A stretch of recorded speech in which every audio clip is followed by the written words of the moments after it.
இன்றைக்கி வாழைப்பூ வச்சு ஒரு ஈவினிங் டீ வடை தான் பண்ணியிருக்கேன். வாழைப்பூவில் இந்த மாதிரி குழந்தைங்களுக்கு வடை செய்து கொடுத்து பாருங்கள், ரொம்ப விரும்பி சாப்பிடுவாங்க. வாங்க எப்படி பண்ணுறதுன்னு பார்க்கலாம். அதுக்காக நான் வாழைப்பூவை எடுத்து சின்ன சின்னதாக கட் பண்ணி தண்ணியில் போட்டு வச்சுருக்கேன்.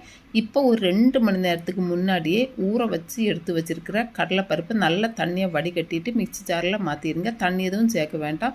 இப்போ இது கூட ஒரு 3 வத்தல் மிளகு, கொஞ்சமாக சோம்பு, தேவையான அளவு உப்பு, ஒரு 4 இல்லைன்னா 5 பல் பூண்டு போட்டு நல்லா நைஸாக அரைக்காமல் கொஞ்சம் குறகுறப்பாக அரைச்சி எடுத்துக்கலாம். இதை ஒரு பவுலும் மாற்றிட்டு இது கூட குட்டி குட்டியாக கட் பண்ண வெங்காயம், இஞ்சி, கருவேப்பிலை, மல்லி இலை.